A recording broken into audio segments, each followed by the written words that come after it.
ನಂತರ ನನಗೆ ಬಹಳಷ್ಟು ಇದ್ರ ಬಗ್ಗೆ ಮಾಹಿತಿಯನ್ನು ಕೊಟ್ಟಿದ್ದಾರೆ. ಆಮೇಲೆ ನಾನು ಕೂಡ ನಮ್ಮ ಶಿವನಗೌಡರು ಹೇಳ್ದಂಗೆ ಏನ್ ಮಾಡ್ತಾರೆ, ಔಟ್ಸೋರ್ಸ್ನವರು 50 ಜನಕ್ಕೆ ಹೆಸರು ತಗೊಂಡು 25 ಜನ ಯೂಸ್ ಮಾಡ್ತಾರೆ. ಇದ್ರ ಬಗ್ಗೆ ಸಂಪೂರ್ಣ ಮಾಹಿತಿ ಇದೆ.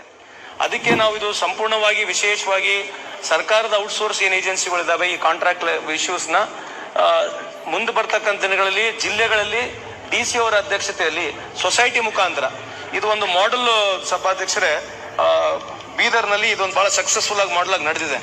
ಸೊ ನಾವು ಜಿಲ್ಲೆಗಳಲ್ಲಿ ಸೊಸೈಟಿಯನ್ನು ಮಾಡಿ DC ಮುಖಾಂತರ ಸೊಸೈಟಿ ಹೆಡ್ನ ಮಾಡಿ ಈ ಔಟ್ಸೋರ್ಸ್ಗಳು ಅಲ್ಲಿಂದ ಮಾಡಿದ್ರೆ ಬಹಳಷ್ಟು ಬೆನಿಫಿಟ್ ಆಗುತ್ತೆ. ಇದು ಔಟ್ಸೋರ್ಸ್ ಏಜೆನ್ಸಿಗಳಿಗೆ ಒಂದು ಕಡಿವಾಣ ಆಗ್ತದೆ ಅಂತ ಹೇಳಿ ಆಲ್ರೆಡಿ ಸರ್ಕಾರ ಹಂತದಲ್ಲಿದೆ.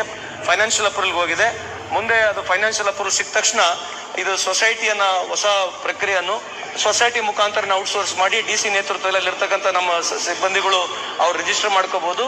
ಇನ್ನು ಮುಂದ್ಗಡೆ ಜಿಲ್ಲೆ ಮುಖಾಂತರ ಕೊಡ್ತಕ್ಕಂಥ ಒಂದು ವ್ಯವಸ್ಥೆಗೆ ಒಂದು ಪ್ರಯತ್ನವನ್ನು ಮಾಡ್ತಾ ಇದ್ವಿ. ತಮ್ಮ ಗಮನಕ್ಕೆ ಈ ಸಂದರ್ಭ